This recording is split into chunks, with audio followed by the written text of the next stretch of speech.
Queria falar um pouquinho sobre as consequências do que pode ser decidido agora. Não vai ser decidido agora nessa reunião, a gente sabe, mas a partir dessa conversa entre Fachin e os demais ministros sobre a vida, o futuro do ministro que está sendo agora acusado de ser suspeito para que ele julgue essa ação e também enfrentando casos de impeachment, né? Processos de impeachment.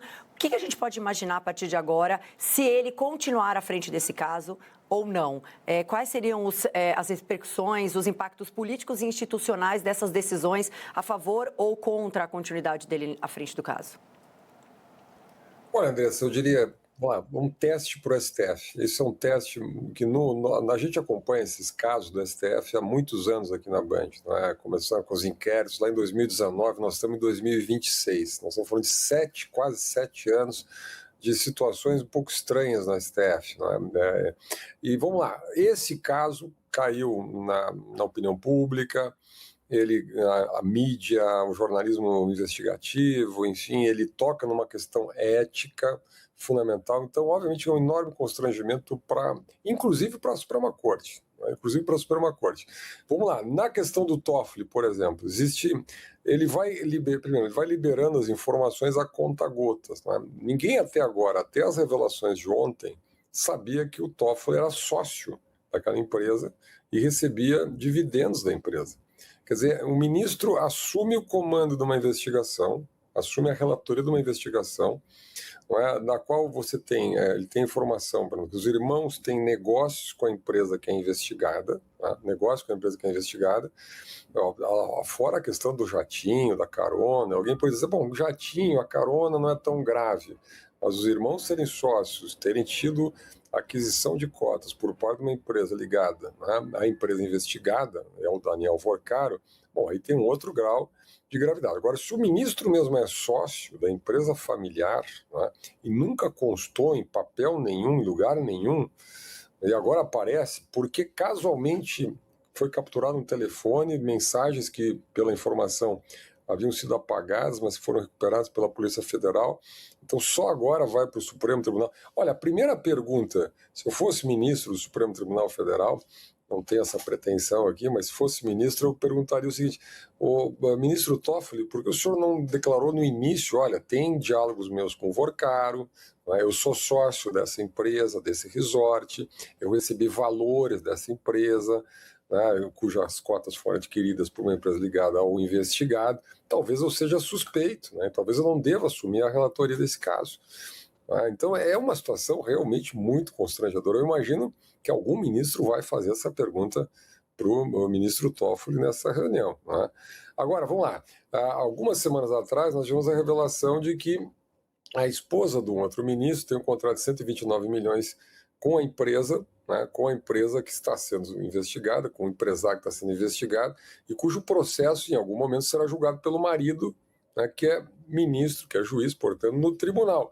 E o ministro também não se declarou suspeito. Quer dizer, há uma certa concepção no Supremo Tribunal Federal que os ministros do Supremo Tribunal estão acima da suspeição.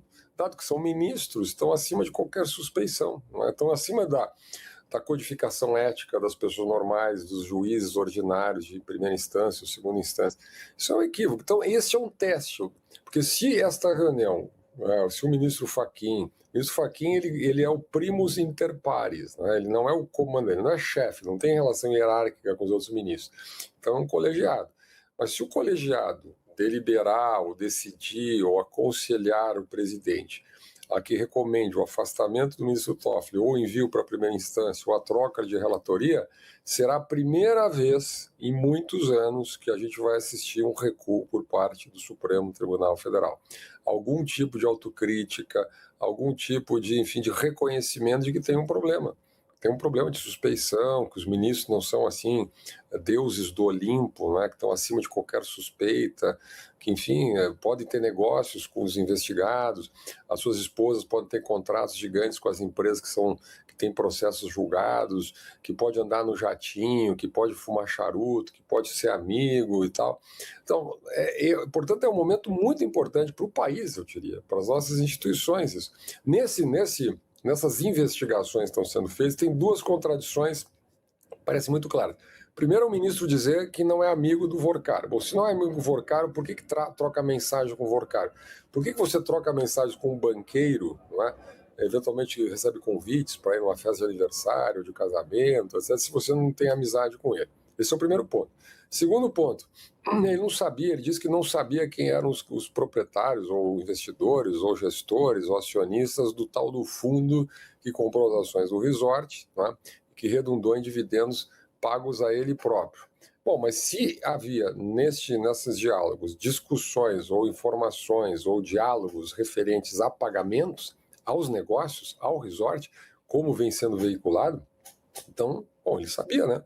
Porque estava discutindo no WhatsApp negócios, valores, etc., e não sabe, depois declara que não sabia quem era o dono, quem era o sócio, quem era o proprietário, quem era o gestor, etc. Então, essas contradições precisam ser esclarecidas, não se está acusando ninguém. E aqui eu faço até não é uma ironia, mas talvez uma provocação que faz parte do jornalismo, né? O ministro Toffoli tem razão quando ele diz que tem muita ilação sobre isso, tem muitas ilações. Um dos papéis da imprensa, da opinião pública, enfim, numa democracia, vai fazendo as ilações, vai tentando chegar às conclusões, vai tentando juntar os pedaços, não é? Agora, só tem um antídoto para a ilação, Lene e Andressa: a transparência, não é? Quantos processos nós vimos nos últimos anos no Brasil que foram abertos? Quantos depoimentos, quantos relatorias, relatórios da Polícia Federal, processos inteiros, os inquéritos de fake news, atos antidemocráticos, milícias digitais, atos de censura prévia, prisões, etc., no Brasil. Agora, este caso, que envolve as autoridades, que envolve o andar de cima, que envolve os três poderes da República, não pode ser transparente, não tem interesse público. A transparência tem que ser a regra, não a exceção num regime democrático.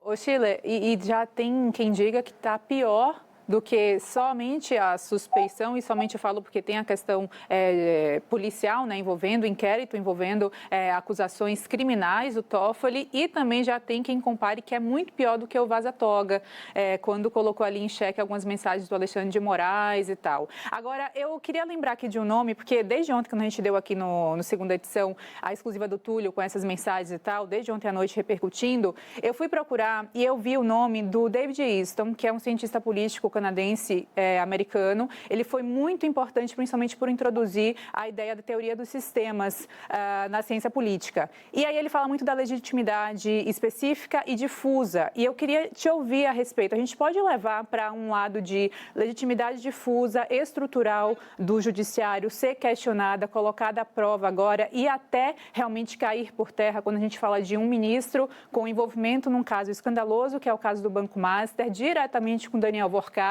Qual é a gravidade, independente do resultado processual policial, para a ciência política disso que a gente vê acontecendo agora com o nome do Dias Toffoli?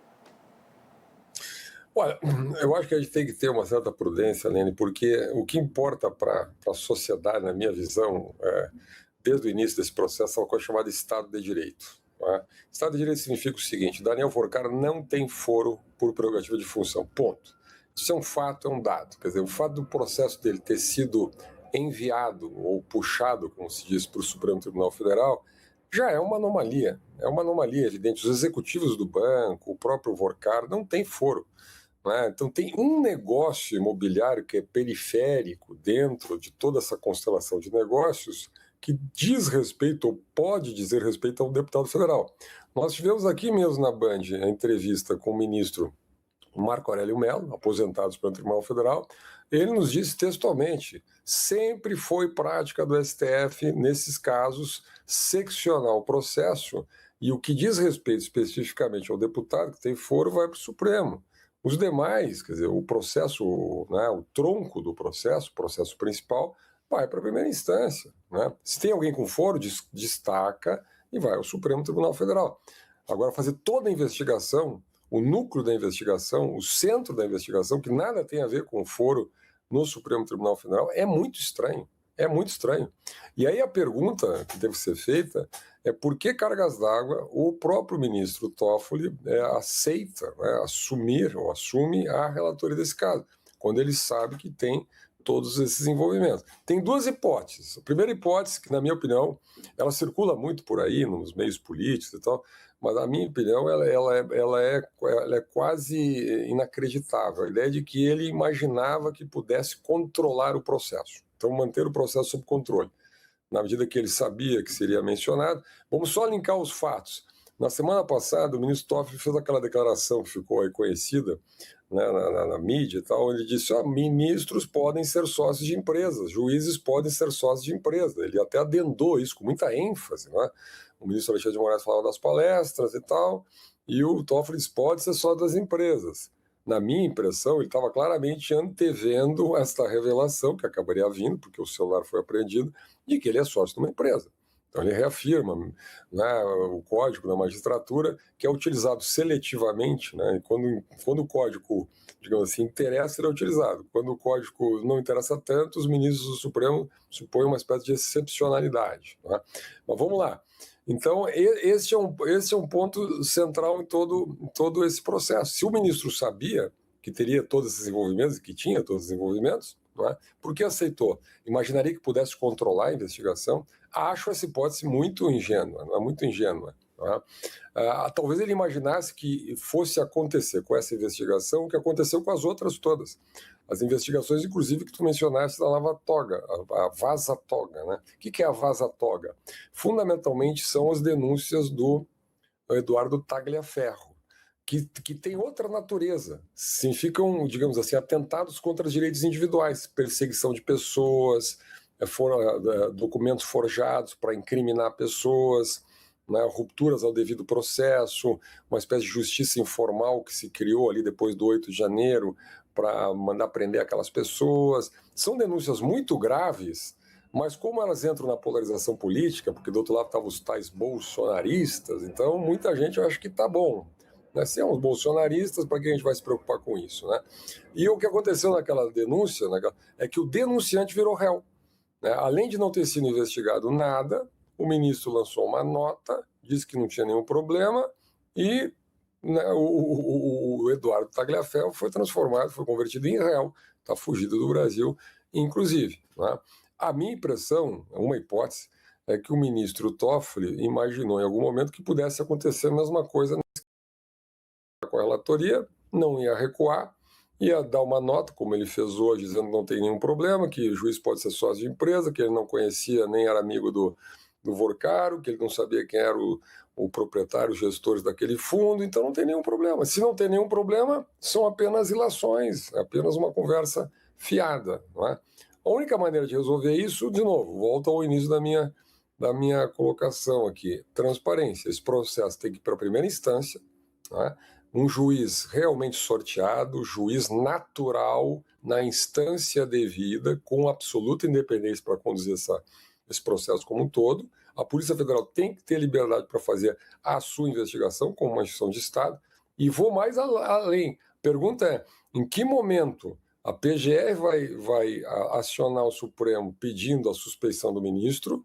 E em que momento o senador Davi Alcolumbre vai fazer a leitura da CPMI no Senado Federal? Porque já tem as assinaturas suficientes, tanto na Câmara quanto no Senado. Porque aí entra o aspecto da responsabilização difusa, porque senão todo o Supremo Tribunal Federal, toda a instituição vai pagar a conta que, na verdade, é de 1 ou 2 ministros que cometeram, eventualmente, esses, digamos assim, esses desvios de natureza ética. Aí o Alcolumbre, a gente está falando de um escândalo que permeia aí vários setores, várias instituições do Brasil, né? Passando pelo Congresso, uma vez que vários parlamentares foram citados, presidentes de partidos estão citados nessas mensagens, chegando à mais alta instância, né, da justiça brasileira. Eu queria que você falasse um pouquinho sobre o impacto disso para a percepção da população, o desgaste dessa imagem pública, política, envolvendo inclusive o poder econômico, quase que capturando o poder público nesse momento, aquela sensação de corrupção que as pessoas têm cada vez mais num caso como esse que envolve tanta gente e tantas instituições. Olha, essa é uma pergunta, digamos, complexa no ano eleitoral, não é? Porque, vamos lá, os primeiros 3 poderes têm envolvimentos, tem toda a razão. Quer dizer, Lula recebeu Vorcaro, houve um lobby por parte do Guido Mantega, que é ex-ministro dos governos do PT, houve a indicação do Guido Mantega por parte do senador Jacques Wagner, que é líder do governo.